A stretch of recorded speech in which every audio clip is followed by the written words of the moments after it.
Buenas tardes para todos y para todas. Muchas gracias por su espera. Sabemos que va a valer mucho la pena por las presentaciones que vamos a compartir. Muchas gracias. Un requisito indispensable para la gestión del recurso hídrico es la armonía de los servicios de agua y saneamiento con la madre tierra. Allí radica la importancia del agua y la necesidad de recuperar los saberes ancestrales, respetando la cultura y la cosmovisión de los pueblos indígenas y comunidades locales en el manejo del cambio climático. Buenas tardes, mi nombre es Sandra Méndez y vengo representando a la Fundación SCAT de Suiza, junto con mi compañera Miriam Orellana, también de la Fundación SCAT. Tendremos a cargo la moderación de esta sesión, que tiene como objeto el presentar experiencias de armonía de los servicios de agua, saneamiento e higiene con la madre tierra, siembra y cosecha de agua, agua, saneamiento e higiene y su vínculo con la salud y el concurso juvenil del agua. Para ello vamos a tener 3 sesiones. Cada ponente va a tener 17 minutos para hacer su presentación. Cuando nos falten 5 minutos van a escuchar una campanita. Vamos a tratar de ser, por favor, muy estrictos con el tiempo para poder fluir hacia el siguiente panel, el que continúa. Adicionalmente, tenemos unas tarjetitas para que escriban sus preguntas y Miriam las va a ir recogiendo tras cada sesión, de modo que cuando terminemos la tercera presentación, vamos a invitar a las 3 panelistas aquí enfrente para que contesten un par de preguntas cada uno. Les agradecemos por favor que en la tarjeta escriban entonces hacia quién va dirigida la pregunta y ojalá también sus datos, incluyendo el correo electrónico, solo en caso de que no alcancemos a contestar las preguntas, nos comprometeríamos a que después se dará respuesta. Muchas gracias.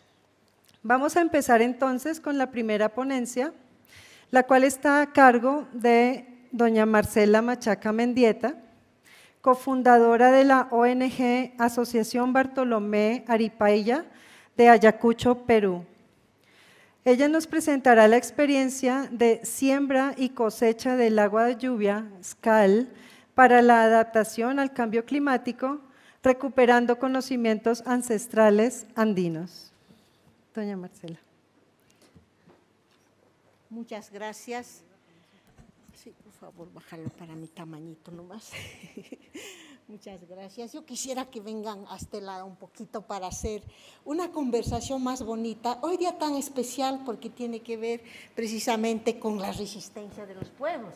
Y el día, digamos, que tiene que ver con diálogo de saberes. Entonces, el diálogo hagámoslo a través de esta experiencia que quiero compartirlos con mucho cariño.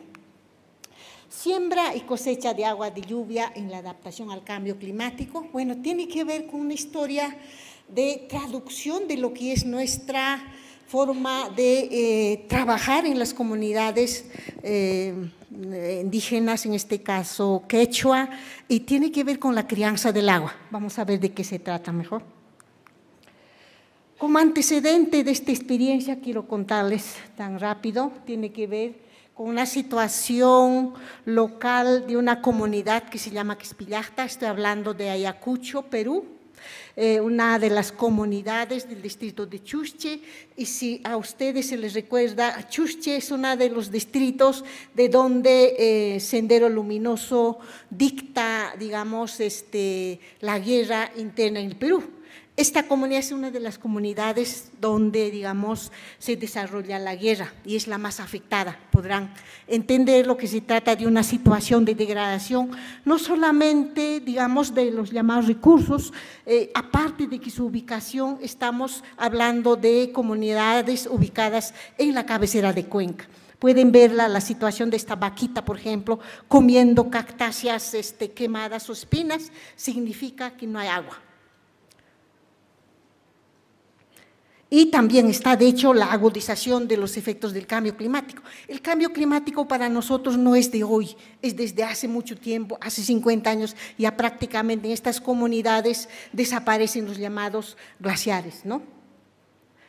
Y la agricultura, de hecho, es básicamente secano, áreas de cultivo, digamos, pueden verla también, suelos altamente, digamos, empinadas, de pendientes muy fuertes.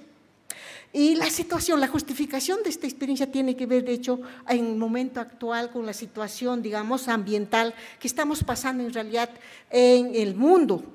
La escasez del agua, la falta del agua, el acceso, digamos, la disponibilidad es una de las cuestiones claves en el momento actual. Esta es una foto reciente de los incendios forestales que se producen en Ayacucho y casi en todas las partes montañosas, precisamente por el incremento de las temperaturas que son muy fuertes, ¿no? Bueno, el objetivo de esta experiencia tiene que ver con la seguridad, llamada seguridad hídrica, en nuestras vidas y en nuestra propia cultura. Tiene que ver con un diagnóstico que en ese momento de la violencia política dice la gente, y es mucho con esta experiencia, dice, ¿por qué nuestras aguas se nos han ido de nuestras vidas? Y la respuesta es una respuesta muy, muy linda. La gente, las familias dicen, porque hemos perdido el cariño y el respeto al agua. Ya no es nuestra madre agua, ya no es Yacumama, y también hemos perdido el respeto entre nosotros. Por tanta violencia hemos perdido todo ese respeto. Entonces, a la base de esta experiencia está este diagnóstico local que tiene que ver con la pérdida del cariño y respeto. Entonces, ¿cómo se recupera el cariño y el respeto? Bueno, en este caso, alrededor del agua. Bueno, uno de los objetivos específicos, de hecho, es la llamada oferta hídrica, que vuelvan las aguas a nuestras vidas, también que recuperemos el respeto entre nosotros y vuelvan las reciprocidades entre las comunidades humanas y con nuestro entorno, con la madre naturaleza, sea agua, ya no sea recurso, porque también nosotros en este proceso de violencia hemos perdido nuestros propios conceptos, nuestras propias formas de relacionarnos. Ya no es Yacumama, sino también ya es recurso, como lo dicen los técnicos, lo decimos los técnicos, recurso agua, ya no agua madre. Igualmente la tierra es recurso suelo, ya no madre tierra. Y en estas dos formas de ver la vida, dos formas de entender, digamos, al suelo, al agua, hay dos formas de hacer. Cuando se dice recurso agua, estamos diciendo que el agua es un objeto, o la tierra también es un objeto. Cuando decimos que el agua es Yacumama, es madre, estamos diciendo que es nuestra, digamos, madre generadora de vida. Entonces la relación es filial, de madre a hijo, mientras en el otro es entre objeto, sujeto a objeto. Esa diferencia tiene que ver mucho con esta experiencia. Con eso quiero decir, la siembra y cosecha de agua de lluvia, en nuestra cosmovisión propia, es pues la crianza del agua, porque el agua es una persona que se deja criar, pero también para que nos pueda criar hay que criarlo. Bueno, en términos un poco más sencillos sería que hay que cuidarlo primero para poder hacernos servir. De ahí viene, hay que sembrar, en los términos más agriculturales, digamos, campesinas, hay que sembrar primero para cosechar. En los ingenieros sabemos solamente cosechar. La cuestión, digamos, la gestión de caudales es para nosotros una cosa, cuánto de caudal tenemos en un determinado territorio para poder sacar o extraer el agua. En este caso se trata de sembrar primero. Es así como se difunde esta práctica de crianza del agua como siembra y cosecha de agua de lluvia. Entonces, se trata de mejorar entonces nuestras relaciones entre nosotros, que vuelvan las reciprocidades a nuestra vida y hagamos a nuestro territorio igualmente también criadoras del agua o territorios hídricos, ¿no? Las fotos es una de las localidades que tienen la diversidad de lagunas criadas con el cariño, el respeto que le profesa al agua. Tiene que ver alrededor de 100 102 lagunas hechas en este ámbito, ¿no? ¿Cómo lo hacemos? Bueno, en este caso, como les decía, nuestra apuesta como organización local, porque también provenimos de esas comunidades, es que haya un diálogo de saberes, que nuestros saberes también valen igual que el conocimiento moderno. En estas situaciones en el que, digamos, estamos en cabecera de cuenca, en el que falta agua, ya no hay nevados, nada, lo que hacemos es recurrir a nuestra sabiduría, ¿no? Bueno, en realidad asumimos entonces la cosmovisión propia de nosotros, en que el agua es una persona viva, es sagrada en el territorio, y la acción humana debe ser en crianza también, crianza recíproca, ¿no? Entonces, en la que no solamente interviene el agua como agua, sino también como deidad principal, como Yakumama, ¿no? Entonces, estas relaciones armoniosas con el territorio trata de orientarse a, digamos, recuperar la vida bonita que deseamos vivir, el suma causa y lo que llamamos, lo que aquí en Cochabamba o en Bolivia dicen el allin causa, ¿no? Para nosotros la vida bonita, la vida primorosa, la vida linda en relación, digamos, cariñosa con todo nuestro entorno. Aquí esta fotografía es una de las, digamos, expresiones del cariño que se da al agua, una ritualidad presente para poder, digamos, pedirlo a la naturaleza que nos permita también usar sus agüitas, ¿no?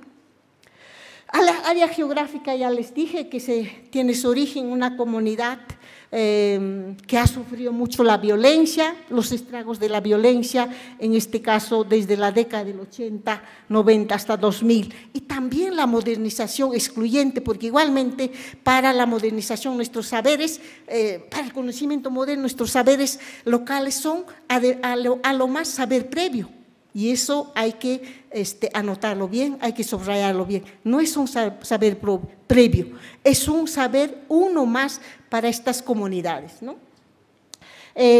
La vigorosidad de nuestra organización está también en la presencia de los niños, que son niños autoridad, en este caso realmente autoridades, como ven aquí, que en sus barayos, y las mujeres igualmente como mujeres autoridad, ¿no?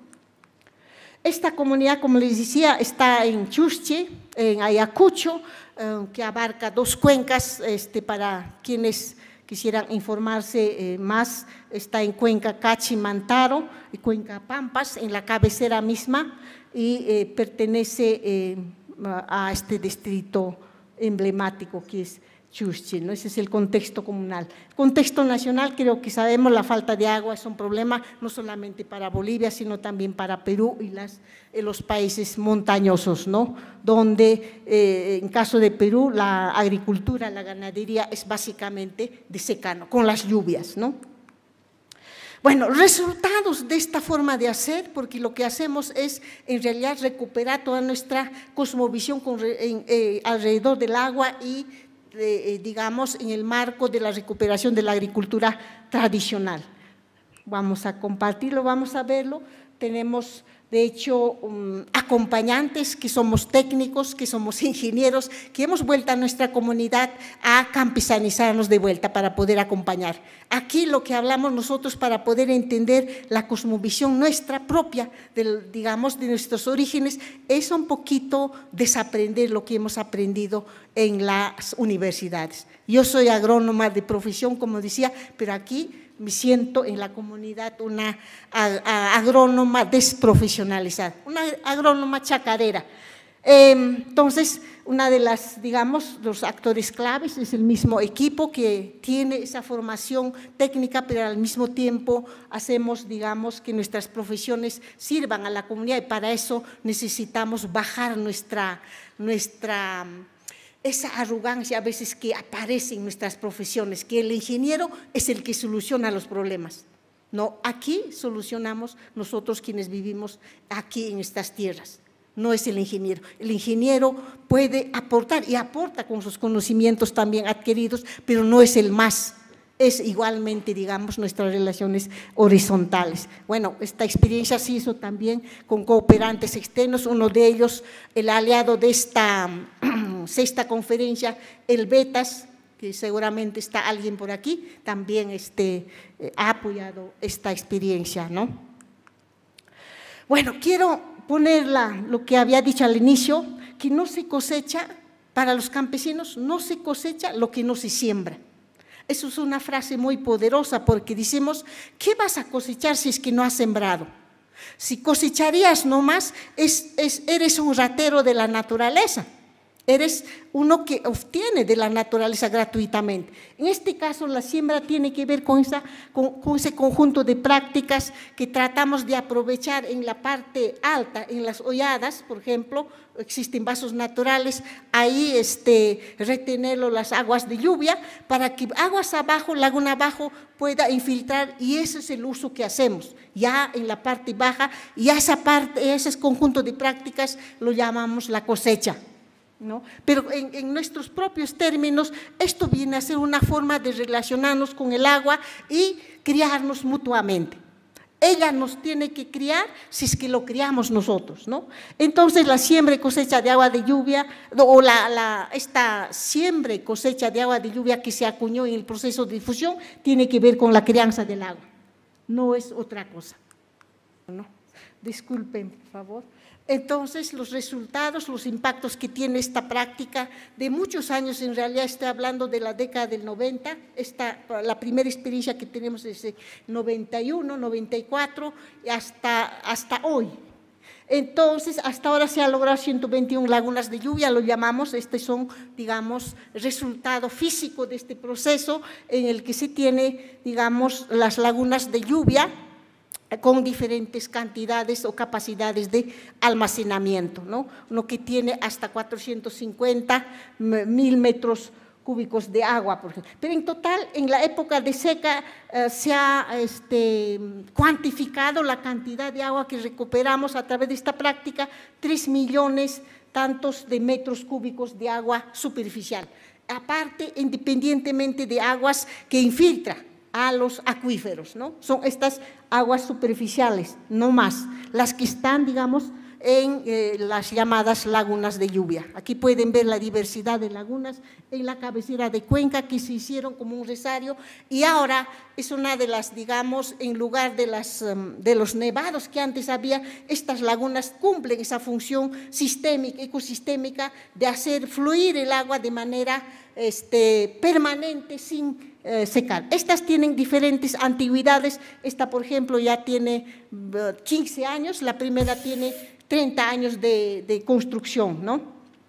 Bueno, abajo, lagunas abajo, tenemos de hecho la aparición de nuevos ojos de agua o puquios, que son, digamos, donde en otros casos ya también es donde incrementa el caudal, donde sí había manantes de agua existente. Entonces, aumentan los caudales o en todo caso emergen unas nuevas. Estas vienen ya, sus funciones de esto es ya para el uso mismo, desde aquí ya pueden generar. Aquí, por ejemplo, en esta fotografía de aquí abajo, pueden verlo, estas plantas.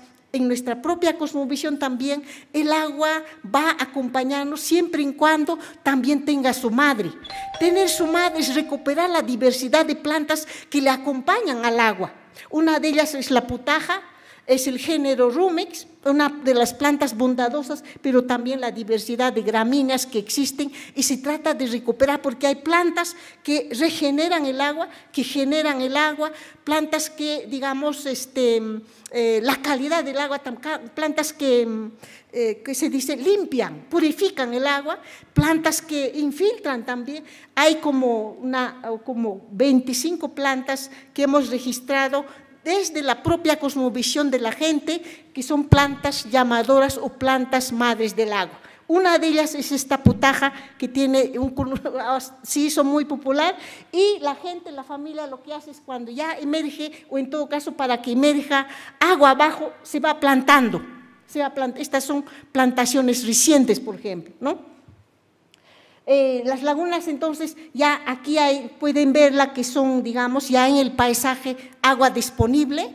Esto es este año. Y de hecho el aumento de la recarga hídrica ha sido en 54% en este periodo. Y estas ciento tantas lagunas afianza el sistema hídrico que existe en nuestra comunidad, el proyecto Río Especial Río Cachi, ¿no?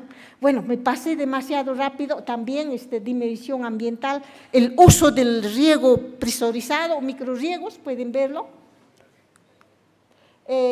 La dimensión social, de hecho el fortalecimiento de la gente misma, de los niños, de los jóvenes, la participación de los jóvenes igualmente, a mayor acceso a la educación, ¿no? Y toda la cuestión política. Esta práctica ha escalado a lo que es, digamos, política pública. Ahora es, desde el 2017 es política pública, existe un programa nacional que es el programa Sierra Azul, programa de, digamos, del Estado. Y también, de hecho, está, digamos, la incorporación en la currícula escolar, la crianza del agua, las formas de organización de los niños que son criadores y defensores del agua, está en los estatutos de la comunidad, ¿no? Y en su dimensión política también esta práctica ha escalado a nivel de Costa Rica, se hizo entre el 2019 hasta 2021, se hizo, igualmente se lograron como 5 lagunas, ahí estamos igualmente presentes como comunidad y como organización, así que esta es la disponibilidad que hay digamos, en el paisaje. Estas lagunas también están sembradas con alevinos de trucha. El aumento, digamos, el cambio que se ha generado, pueden verlo, esto es una localidad en 1980 y esa localidad en el 2014, esa misma se hizo, digamos, en diferentes procesos de recuperación, ¿no?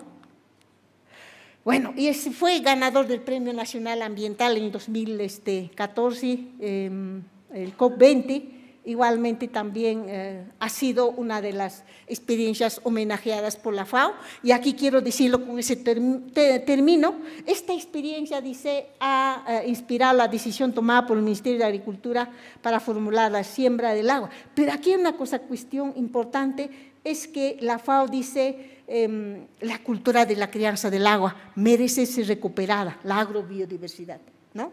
Bueno, eso quería compartirles, disculpen por todas las desordenadas formas de contarles y disculpen también por la demora.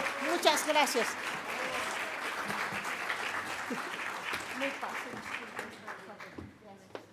Señora Marcela. Nuestra segunda ponencia está a cargo de Madeleine Villa Astaca, quien pertenece al Ministerio de Salud y Deportes de Bolivia. Es punto focal internacional por Bolivia en el Comité Andino de Salud para la Gestión de Riesgos de Desastres y el Cambio Climático del Horas-CONO. Madeleine nos presentará agua y saneamiento, determinantes de la salud ambiental, familiar, comunitaria e intercultural. No olviden, por favor, anotar sus preguntas en los papeles que tiene nuestra colega Miriam. Gracias. Hola, buenas noches. Muchas gracias a Latinosan por esta oportunidad.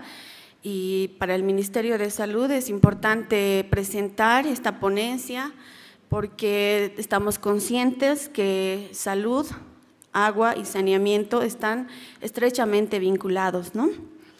Entonces, a través de mi persona también les hago llegar un saludo cordial de nuestra máxima autoridad, el doctor Jason Ausa, que es el ministro de Salud y Deportes, y la viceministra María René Castro Cusicanqui, que es la viceministra de Promoción, Vigilancia Epidemiológica y Salud Ambiental. Bueno, el tema es que les voy a presentar: agua y saneamiento, determinantes de la salud ambiental, familiar, comunitaria e intercultural. Vamos a entrar a conocer a qué se refiere esta política que se la denomina SAFSI, ¿no? Que hace la representación a la salud familiar, comunitaria e intercultural. Esta es una política de Estado de la cartera de salud que tiene el propósito de eliminar la exclusión social en términos de salud, abordando y transformando las determinantes tanto sociales, económicas y por supuesto medioambientales, con una visión bastante integral donde se considera a la persona, a la familia, a la comunidad y al entorno que le rodea. Es por eso que se interactúa de manera intersectorial para generar acciones y cambios en estas dimensiones. También se promueve en esta política SAFSI la gestión participativa y control social, que por supuesto impulsa la toma de decisiones conjuntas de acuerdo a los distintos niveles del Estado, ¿no? Para impulsar justamente la gestión. Es decir, se trabaja con el personal de salud y cabe recalcar que el Ministerio de Salud es uno de los ministerios que tiene mayor cantidad de personal distribuidos hasta las últimas comunidades del territorio de Bolivia, ¿no? Entonces, donde prácticamente en todo Bolivia hay un médico SAFSI. Tienen un instrumento para abordar todas las determinantes, un instrumento que se llama una carpeta familiar, donde familia a familia se toman en cuenta los datos de salud de esa familia, y entre estos se toma en cuenta el dato de cobertura de agua y saneamiento, así también el hacinamiento. Aquí hay un esquema que representa el nivel de trabajo, ¿no? Desde la comunidad o barrio, donde existe normalmente un responsable del establecimiento de salud, el cual impulsa reuniones o asambleas, cabildos ampliados con las autoridades locales, y además generan un comité local de salud y tienen normalmente una autoridad local de salud. En el siguiente nivel está el nivel municipal o una autonomía indígena originaria, donde también se escoge se trabaja con la máxima autoridad ejecutiva, que para el caso sería un alcalde, y se tiene una mesa municipal también para trabajar el tema de salud y superar las brechas en estos, de acuerdo a un escenario por ecorregión, por ejemplo, ¿no? Después está el nivel departamental, ya trabajamos con los servicios departamentales de salud, bueno, eso es ya más conocido, y tenemos 9 servicios departamentales de salud, porque tenemos 9 departamentos en Bolivia. Y a nivel central está el Ministerio de Salud y Deportes, ¿no? Que tiene distintos programas, unidades que abordan distintos temas. Entre los principios de la política SAFSI se promueve la participación social, como les explicaba, se reconoce la interculturalidad y la integralidad y por supuesto la intersectorialidad. Nosotros tenemos un acuerdo interministerial con el Ministerio de Medio Ambiente, donde trabajamos distintos temas, desde calidad de aire y bueno, para este caso calidad de agua, y también que tenemos un convenio para que ellos vayan impulsando también lo que es agua y saneamiento, porque sin duda son determinantes de la salud. Este es el instrumento que les dije, que es la carpeta familiar. Ahí, por supuesto, se toman datos básicos y también todo lo relacionado al estado de salud de la persona, pero también se abordan las determinantes de salud, como los servicios básicos, estructura de la vivienda, funcionalidad de la vivienda, salud alimentaria, etcétera. Y aquí tenemos, le hacemos un énfasis a lo que es servicios básicos, como por ejemplo el abastecimiento de agua de consumo, el manejo de los residuos, el uso de servicio higiénico o baño, ¿no? Y por supuesto la eliminación de las excretas. Y otro también el tema de la estructura de la vivienda. Entonces se abordan familia por familia estos datos. ¿Por qué? Porque estamos conscientes de que la calidad de vivienda, el acceso a vivienda, los servicios básicos como el agua y saneamiento son condicionantes o determinantes de la salud. Ahí tenemos dos claras caras de la moneda, donde en un lugar tenemos condiciones muy precarias, entonces son poblaciones más vulnerables, ¿no? En contraste a otras poblaciones que tienen mayor fortalecimiento económico. Bueno, nuestros médicos SAFSI, que los han debido ver por ahí también resguardando y estando atentos a la salud de cada uno de nosotros, van así domicilio por domicilio, tanto en el área rural como en el área urbana, y van tomando los datos de cada persona que compone la familia, ¿no? En distintas ecorregiones. Además de tomar estos datos propios de la salud, también toman estos datos que les mostraba de agua y saneamiento, ¿no?, que ya les había explicado. Y esto se va vinculando con un programa que tenemos en el Ministerio de Salud, que es el Programa Nacional de Gestión en Salud Ambiental, del programa del cual soy parte, que ha sido creado el 2018 mediante una resolución ministerial, que básicamente busca reducir los factores de riesgo ambiental a los que está expuesta la población y obviamente abordando las condiciones del medio ambiente natural o construido, ¿no?, que pueden ser un riesgo potencial a la salud humana en caso de condiciones negativas, ¿no? Entonces, eso es lo que trata de este programa y bueno, dentro del programa estamos dándole bastante énfasis al asunto de tener acceso a estos servicios básicos. Muy en paralelo, a nivel nacional, tenemos la Ley 300, que tal vez han escuchado muchos, los que somos de Bolivia, ¿no? Esta ley es bastante famosa, que es la Ley Marco de la Madre Tierra y Desarrollo Integral para Vivir Bien. Esta ley es un compendio bastante grande, pero tiene conceptos muy interesantes. Un concepto muy importante es el hecho de tener sistemas de vida. ¿A qué le dicen sistemas de vida? Que son comunidades organizadas y dinámicas de plantas, animales, microorganismos y otros seres y su entorno, donde interactúan, por supuesto, las comunidades humanas con el resto de la naturaleza como una sola unidad funcional. Es decir, son todas las unidades biogeográficas más lo sociocultural, pero entendiéndose como un solo sistema, ¿no? Y eso va muy de la mano también con este concepto que se maneja más a nivel internacional, que es una sola salud, donde se reconoce que la salud humana está directamente relacionada a la salud del medio ambiente. Entonces, ahí tenemos el vínculo entre lo que es salud ambiental y salud humana, que en paralelo vendría a representar lo que son sistemas de vida para nuestro país. Entonces, esto también se reconoce en la política SAFSI. Bueno, entrando ya a lo que es agua y saneamiento, sabemos que en Bolivia tenemos todavía mucho por recorrer. Hasta el 2018 se sabía que más o menos el 86% de la población tenía acceso a agua potable, el 59%, casi 60% a sistemas de saneamiento. Entonces, todavía hay mucho por recorrer y bueno, más comparando entre el ámbito urbano y rural. Entonces, esto es importante porque tenemos que garantizar agua y saneamiento para garantizar también la higiene y salud. Sabemos que esto tiene una influencia directa, además de la salud propiamente, se relaciona también con el hecho de derecho a la educación, porque el no tener agua y saneamiento puede impedir en muchos casos que los niños puedan asistir a la escuela porque pueden estar enfermos o, bueno, no tienen las condiciones, ¿no? Entonces, es una relación indirecta, digamos, con la educación. Además, que está relacionada también con la proliferación de enfermedades transmitidas por vectores, como el caso de las enfermedades arbovirales propiamente, dengue, zika y chikungunya, ¿no?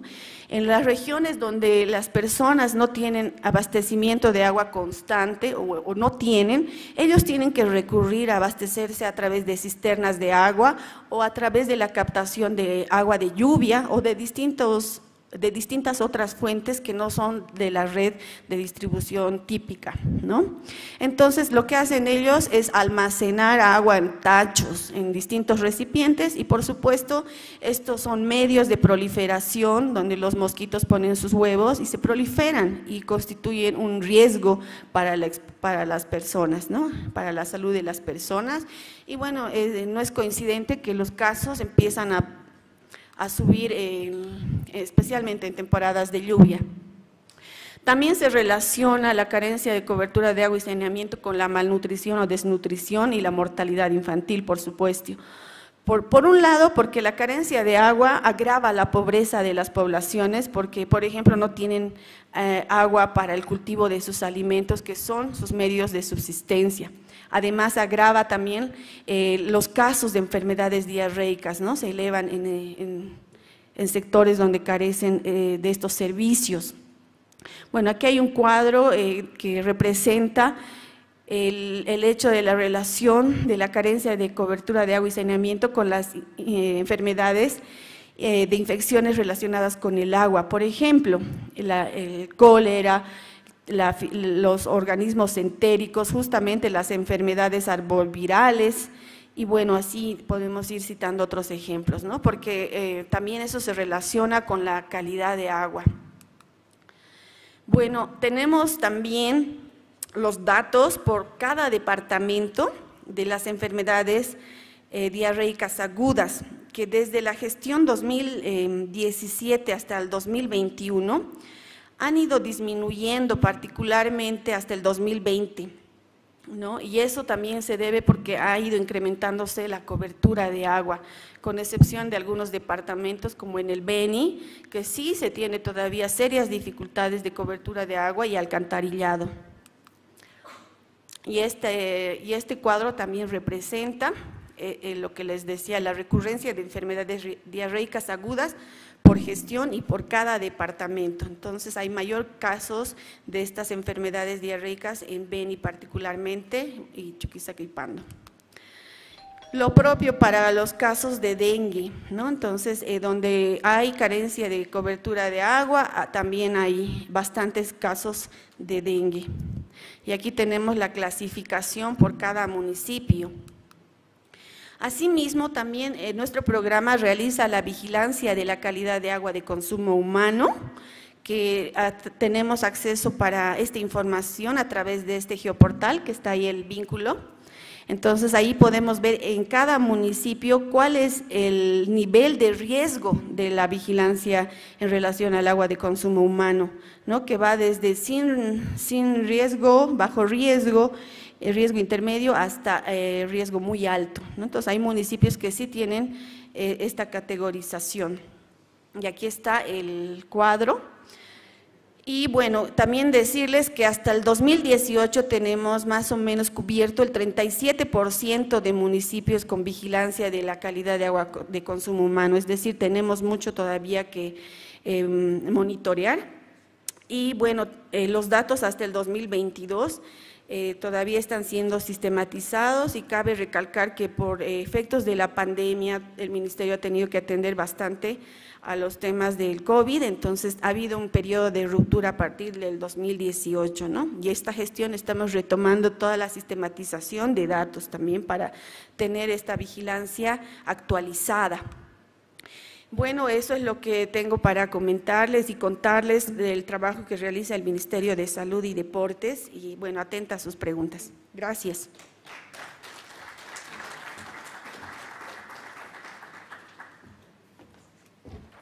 Muchas gracias.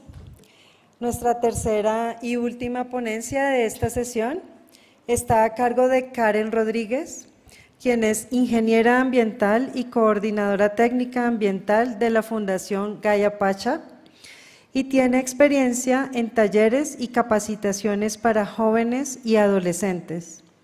Karen nos presentará experiencias con el concurso juvenil del agua por un futuro justo y resiliente del 2019 al 2022 en Bolivia. Todos y muchas gracias por la oportunidad. Pues sí, vamos a presentar un poquito y a modo de introducción y para no cansarlos, quiero hablar un poquito del cambio climático. Yo sé que ha sido unos días saturados de esto, pero creo que es necesario. Vamos a ver un poquito de lo que es los efectos que está causando el cambio climático en relación al agua. Hemos visto y estamos viviendo en realidad muchos efectos en nuestra ciudad, a nivel Latinoamérica, a nivel mundial en realidad, y entre ellos destacan las sequías, donde se está perdiendo grandes producciones y se pone en riesgo la seguridad alimentaria, la migración de parte de estos productores a la ciudad para buscar nuevas oportunidades laborales. También se tiene el aumento de la temperatura del agua dulce, que está produciendo todo un desequilibrio en ríos, lagos, ya que se pierde cantidades de los niveles de oxígeno en realidad. Y también en los océanos, ¿no? Al calentarse el océano se incrementan los niveles de pH, la salinidad también afecta y por tanto hay especies que se están perdiendo, arrecifes que están en peligro ya de extinción. Y bueno, el deshielo de los glaciares. Hemos perdido el Chacaltaya hace unos años y estamos perdiendo nuestras fuentes de agua dulce. Todo esto es una alteración del ciclo del agua ya que nosotros, y lo hemos notado creo que en todo lado, tenemos periodos de lluvia bastante cortos, pero fuertes, que está produciendo inundaciones, y periodos de sequía o de estiaje bastante largos, que también repercuten en nuestra población. ¿Esto por qué? Tenemos mayores demandas de agua por parte de la población, crecimiento poblacional, más industria y por tanto también mayor contaminación. Esto implica mayor demanda de las fuentes de agua, pero a su vez estas fuentes están disminuyendo y están bajando y cada vez son menores. Quiero mostrarles este mapa que, bueno, está muy interesante y es sobre la cantidad de agua disponible o la escasez en realidad de agua que hay a nivel mundial. Casi, como se ve en el mapa, casi todo está pintado de color y va de menor escasez a mayor escasez. Los que están con colores más fuertes son lugares donde tienen mayor escasez de agua, por lo que hay mayor vulnerabilidad por parte de la población. Esto, en contraposición, tenemos más de 2 millones de toneladas de aguas residuales que se vierten a ríos, a lagunas. Estamos perdiendo nuestra fuente de agua potable. Y al mismo tiempo, 1,2 billones de personas que no tienen acceso a agua potable. Es un poco irónico, ¿no? Contaminar lo que estamos bebiendo. Al mismo tiempo, todos los puntitos que vemos en el mapa son muestras de agua que se han tomado en diferentes partes del mundo, donde hay presencia de metales pesados, pesticidas, medicamentos. Entonces, prácticamente son fuentes de contaminación que al final llegan a nosotros de alguna u otra manera, ¿no? Si llegan por riego a los cultivos, alimentos y llegan a la población que la consume, o a través del agua que vamos a tomar, muchos de estos metales o metaloides no desaparecen, ¿no? Tienen un ciclo y al final llegan a nosotros y producen una serie de enfermedades, cáncer, tumores que, bueno, ya se han demostrado. Las Naciones Unidas mencionó que para el 2030 el 50% de la población no va a tener acceso al agua. 2.400 millones de personas carecen actualmente de servicios básicos y 1.800 millones de personas utilizan agua contaminada para vivir. Esto es una realidad bastante cruda. En contraposición, el 70% de agua se destina a la agricultura. ¿Esto qué quiere decir? Que como población, como jóvenes, como bolivianos, como toda Latinoamérica, no estamos creando tecnologías u otras alternativas de tratamiento de aguas para poder reutilizar aguas grises o agua de lluvia. ¿Y a quiénes afecta esto? Las poblaciones más vulnerables, ¿no? Los niños, los ancianos. Cabe mencionar que Bolivia tiene el segundo lugar en muertes por enfermedades diarreicas, lo cual es impresionante, ¿no? Y la principal causa es un mal saneamiento. Entonces, ¿qué podemos hacer? Antes de saber qué podemos hacer, veamos un poquito de las noticias que pasan en nuestro país. Y creo que a nivel Latinoamérica son noticias bastante similares, ¿no? Vemos lagos contaminados, ríos que están siendo afectados por la explotación minera, ríos, acá el río Rocha, que es donde verten aguas residuales, industriales o domiciliarias, que está provocando todo un desequilibrio en los ecosistemas, muerte masiva de peces, pérdida de biodiversidad. 3 factores son los importantes que me gustaría mencionar: aguas residuales que pueden ser domiciliarias o industriales, desechos sólidos y la minería y la industria que está contaminando fuentes de agua. En Bolivia, las PETAR tienen un 74% de tratamiento, de cobertura. Pero de este 74, el 37% no funciona. Eso quiere decir que el agua pasa por una planta de tratamiento de aguas residuales, sin embargo no recibe el tratamiento adecuado y vuelve al río con ese nivel de contaminación. Entonces, esto es un dato un poco alarmante. En Cochabamba, el 60% de las aguas residuales no reciben ningún tipo de tratamiento. Y bueno, igual en nuestra ciudad el 85% del agua se utiliza y se destina al sector agrícola. Pero ¿qué está pasando? Vamos a aterrizar un poquito más en nuestra ciudad, Cochabamba. Se ha hecho una proyección climática hasta el 2030 y se tiene algo que ya estamos viviendo. Estos datos, bueno, la pequeña tabla de acá, muestran periodos largos de sequía, de estiaje, y periodos cortos e intensos de lluvia. Como les mencioné, vamos a tener fuertes inundaciones y periodos de sequía bastante fuertes también. Esto que está llevando a que la población, sobre todo los productores de alimentos, tengan que recurrir a canales contaminados, a ríos e incluso a aguas desechadas por estas plantas de tratamiento. Entonces, noticias han mostrado que 1.600 regantes en Cochabamba utilizan aguas del río Rocha. Ya se han hecho investigaciones y el río Rocha está contaminado con metales, está altamente contaminado, no es para este tipo de riego. Y esta cantidad de regantes se duplica en época de estiaje. La pregunta es, ¿qué estamos haciendo y qué podemos hacer? ¿No? Y es ahí que SIWI, que es el concurso, bueno, se me fue. El Instituto Internacional del Agua en Estocolmo, Suecia. Sí, muchas gracias, se me fue el nombre.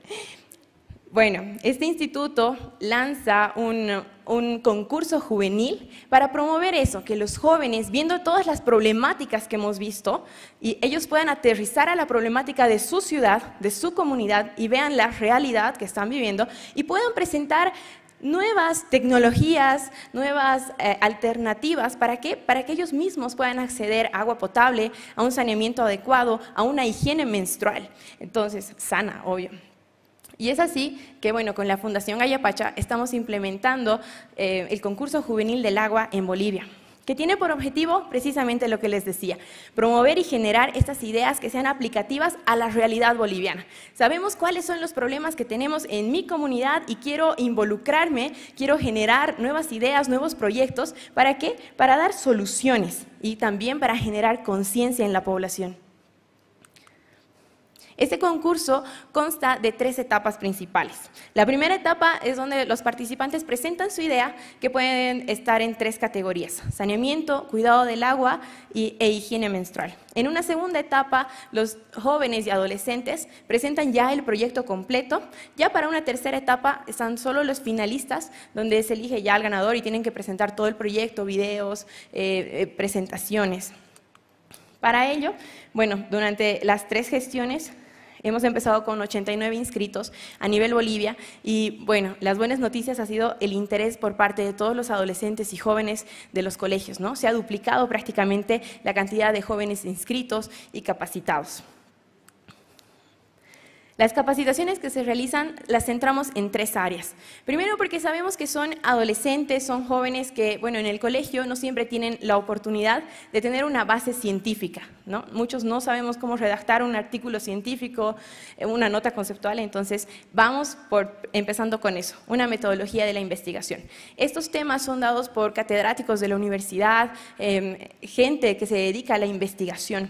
Entonces, son clases abiertas donde todos los jóvenes pueden acceder a estas capacitaciones. También nos vamos al área técnica porque es necesario conocer química si queremos saber sobre el medio ambiente y también ingeniería, ¿no? Si queremos construir algo. Pero la parte de la comunicación es muy importante. A veces es necesario vender nuestro charque y saber comunicar nuestras ideas y nuestros proyectos. Y son estas 3 áreas en las que los jóvenes son capacitados. Dentro de los proyectos logrados se tiene varios. Los primeros 3 son el primer lugar. Este es el de Pando, donde los jóvenes han hecho módulos potabilizadores de agua. En Pando no tienen acceso al agua potable, por lo que usan agua directamente del río. Y obviamente mucha gente se ha estado enfermando a causa de ello. Los jóvenes han hecho módulos potabilizadores y, viendo la funcionabilidad de estos, han sido replicados en centros de salud, en colegios y también en casas. El segundo proyecto ganador del 2021, igualmente hicieron ecomuros que han sido aplicados en el Bioparque Vestipacos de La Paz, usando quinoa. Y por último, el proyecto de este año es un diseño y construcción de filtros a base de la cáscara de plátano, igual para potabilizar el agua en Beni. Estos proyectos, cabe recalcar que son innovadores ya que utilizan los implementos que tienen los jóvenes en su comunidad, como las tutumas, la cáscara de plátano, cáscara de castaña, quinoa, es decir, usan lo que tenemos y también nos identifica como cultura, ¿no? Otros proyectos logrados son publicación de textos, hay manuales operativos donde se puede hacer la réplica. También algo bueno que ha surgido es que en base a estos proyectos se ha tenido acuerdos con gobernaciones, alcaldías, municipios, universidades, centros de salud para que estos proyectos puedan ser replicados y pueda beneficiarse a una mayor población. De igual manera, se ha hecho la aplicación de cultivos hidropónicos en la ciudad de Oruro, lo cual es una novedad, y se ha difundido de tal manera que se está presentando ya prácticamente en varios colegios como una asignatura para que todos los jóvenes puedan aprender y puedan cultivar sus alimentos. Es así que, bueno, el concurso juvenil del agua no es solo un concurso. El concurso promueve la educación de los jóvenes para que estén a nivel universitario, para que estén a nivel competente, porque este es un concurso internacional y queremos que los jóvenes puedan llegar más lejos. Y lo importante de esto es que no solo se animan los jóvenes de la ciudad, sino también de áreas rurales. Y lo que buscamos es tratar de nivelarlos a ellos en sus conocimientos. También la socialización de los proyectos, ¿no? Es importante que más gente pueda conocer y también gente que tiene necesidad, que tal vez está atravesando el mismo problema, pueda conocer esos proyectos y tal vez replicarlos en su comunidad. La ejecución de los proyectos que permite al mismo tiempo la participación en sí de toda la comunidad. Qué bonito es ver que toda una comunidad se reúne para armar un proyecto en un centro de salud, en un colegio, y que toda la comunidad sea parte y se adueñe de un proyecto que está en pro de ellos, en pro del medio ambiente y en pro de la salud de todos los comunarios. Muchas gracias.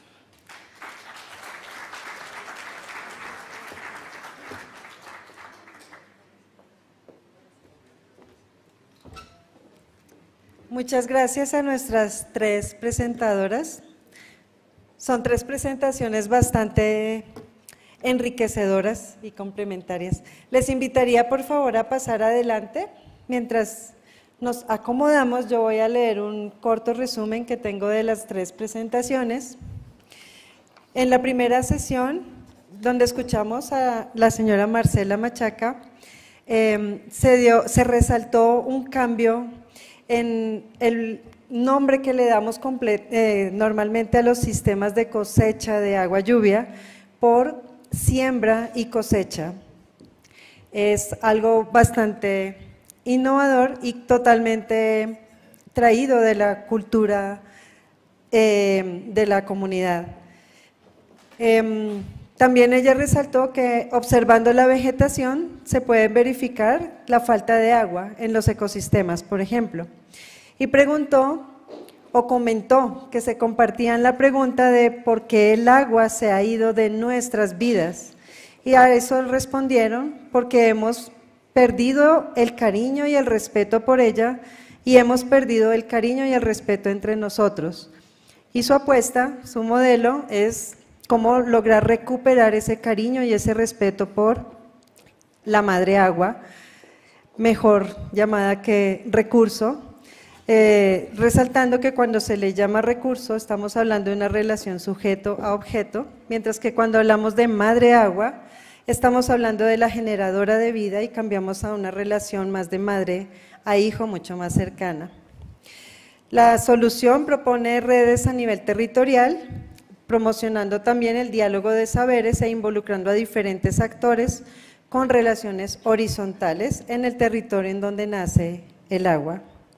En la segunda presentación se nos presentó la política de salud familiar comunitaria e intercultural, con la que busca el Ministerio eliminar la exclusión social en salud, incluyendo determinantes medioambientales, además de los determinantes de salud de otras índoles. El instrumento es me lo pueden complementar si lo estoy diciendo mal.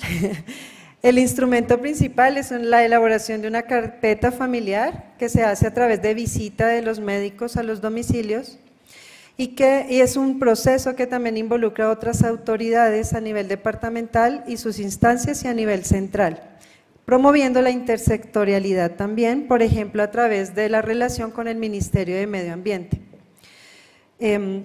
Se articula también con el Plan Nacional de Gestión en Salud Ambiental y con la Ley 30, que es el marco de la Madre Tierra y Desarrollo Integral para Vivir Bien, en donde se plantea la conformación de sistemas de vida, que es una unidad ambiental que incluye a los seres humanos, a los animales y a los ecosistemas. Y en la tercera presentación nos presentó Karen también, nos hizo un recuento de lo que es el cambio climático y diferentes causas y efectos. Dentro de los efectos mencionó, resaltó las sequías, el aumento de la temperatura y el deshielo de glaciales, todos causados principalmente por un aumento de población, lo que conlleva un aumento de la demanda en el uso del agua, más la contaminación de las aguas por vertidos de aguas residuales con diferentes elementos tóxicos de diferente índole. Para encontrar soluciones, entonces se planteó el concurso juvenil por el agua de la SIWI de Estocolmo, para promocionar a que los jóvenes planteen sus propias ideas innovadoras que den soluciones a estas problemáticas y además sensibilizar a la comunidad. Además del concurso como tal, se dan también capacitaciones, por ejemplo, en metodologías de la investigación, en química ambiental y en comunicación.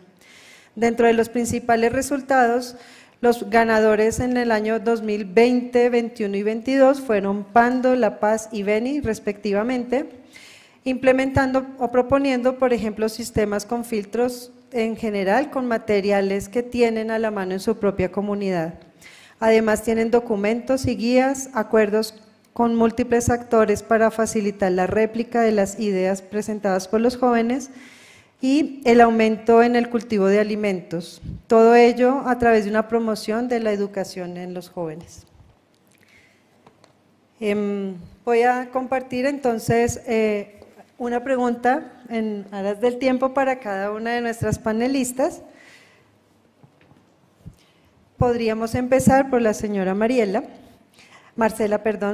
a quien le preguntan cómo hacen sostenible la iniciativa de la siembra y la cosecha del agua de lluvia.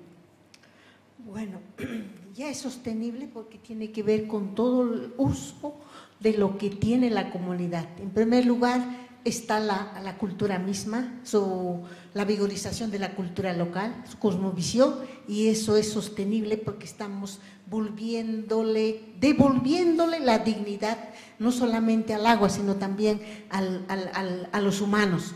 Otro es que se utilizan los recursos propios de la comunidad. Estas lagunas que se construyen no se usan recursos externos, como puede ser cemento, fierros y todo eso, se utilizan arcilla, se utilizan piedras, se utilizan plantas del lugar, y eso de hecho regenera no solamente todo el entorno del agua, se genera territorios hídricos con todo lo que hay. Otro que tiene que ver con todas las formas organizativas de la comunidad, ¿no? Es la comunidad la que construye, no es el ingeniero el que construye. Y una de las cuestiones claves en este caso ha sido justo devolverle la dignidad, porque ellos se sienten que efectivamente su saber vale, nuestro saber vale, y cuando se replantea en realidad la comunidad que efectivamente ya no estamos pidiendo al Estado, por ejemplo, que se nos solucione el problema del agua, sino son los mismos quienes se plantean solucionar el agua. No solamente para nuestra comunidad, sino también un impacto muy importante a nivel de Ayacucho, es que estas lagunas contribuyen, afianzan el sistema hídrico del proyecto especial Río Cachi. O sea, aporta 15 millones de metros cúbicos anuales para la ciudad. O sea, no solamente para el consumo humano, sino también para la agricultura de la zona baja. Y ahorita estamos en ese proceso de que estas comunidades no solamente sean reconocidas territorios hídricos para la ciudad, sino también sean comunidades criadoras del agua. Ese reconocimiento les devuelve una dignidad que siempre ha sido olvidada para las comunidades, ¿no? Entonces, es un conjunto de acciones que se hacen para devolver. En los profesionales que somos los técnicos que hemos vuelto a la propia comunidad, nos agregamos a ese proceso, y eso también es otro aporte importantísimo, porque ya Comunidad es su gente, es sus técnicos.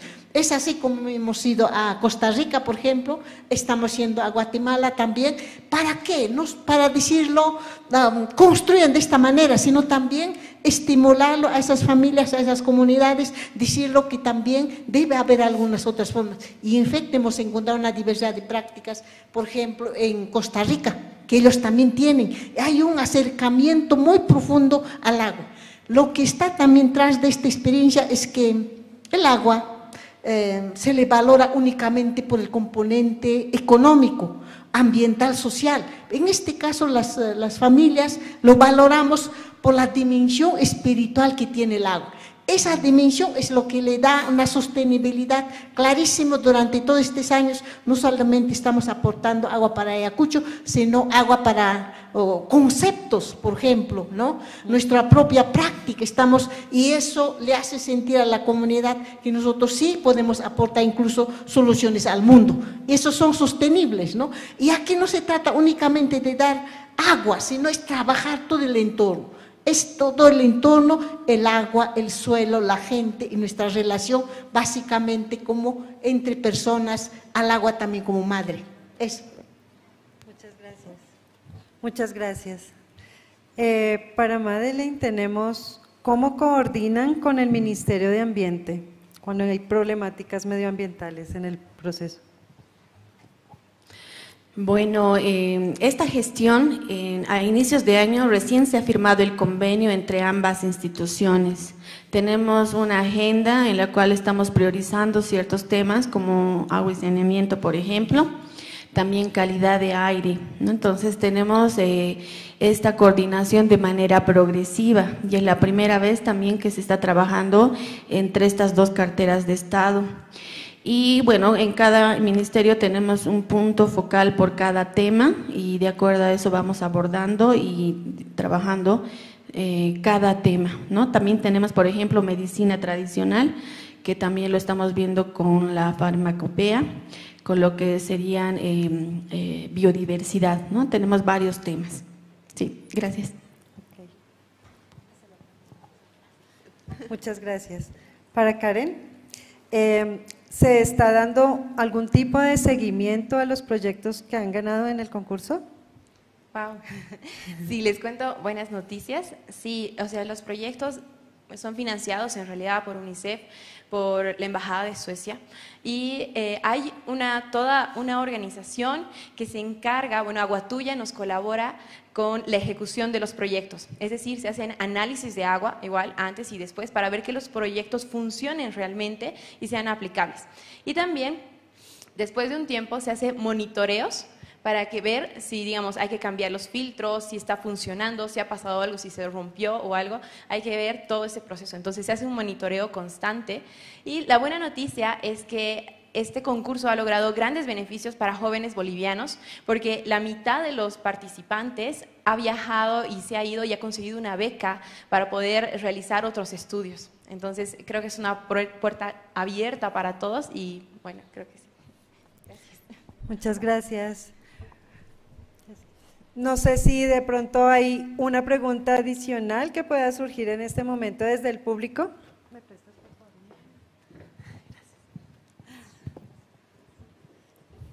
Gracias. Ya está. Muchas gracias por las presentaciones, todas muy interesantes. Soy Fabiola Sosa de la Universidad Autónoma Metropolitana en México. Primero felicitar a la iniciativa de SIGUI de incorporar a los jóvenes, me parece una experiencia fabulosa, solamente con aras de seguir mejorando, ¿no? Todos los procesos son perfectibles, me parecería que habría que trabajar desde el SIGUI en aterrizar más los datos de los impactos de cambio climático en concreto. ¿En qué sentido? Cuando hablamos de los datos de impactos de cambio climático utilizamos modelos climáticos, ¿no? Entonces hablaste de un horizonte de 2030, tenemos horizontes de corto, mediano y largo plazo. Y más allá de eso, te pongo el caso de México, que nosotros corremos modelos de cambio climático, detectamos que se esperan reducciones en la disponibilidad del agua en la cuenca del Valle de México del 30% y del 40%. O sea, es una situación súper urgente, ¿no? En el sentido de, a la hora de determinar estos potenciales impactos, creo que pudieran potenciarse estrategias de los jóvenes que tengan una mayor incidencia a nivel local. ¿Sí me explico? Como para tener este contexto más cercano a la vulnerabilidad que pudiera existir en el lugar. Y el otro punto que quería consultarte es si este proyecto Panda, ¿qué tipo de sistemas de potabilización tienen? O sea, en el sentido de si se está garantizando que estos sistemas que se van a potenciar en las regiones cumplen con la normatividad en materia de calidad, ¿no? Si se usa cloro, que esté dentro de las normas. Si se utilizan otros procesos, zeolitas, carbón activado, distintos esquemas de filtro que cubran con estos estándares, ¿no? Y bienvenida a la innovación de los jóvenes, me parece que tienen muchísimo potencial y muchas cosas por hacer. Muchas felicidades. Sí, gracias. Sí, los chicos de Pando, bueno, Pando en realidad es una región que está al norte de Bolivia, están muy alejados en realidad. Allá lamentablemente no tienen alcantarillado y ellos usan directamente el agua del río. Y precisamente lo que lo había comentado, muchos se han estado enfermando. Entonces estos jóvenes dijeron, tenemos que hacer algo y empezaron a hacer filtros en base a castaña. Pando se caracteriza por ser exportador de castaña. Entonces utilizan la cáscara de la castaña, que en lugar de botarla, la reutilizan para hacer estos filtros. Y se han hecho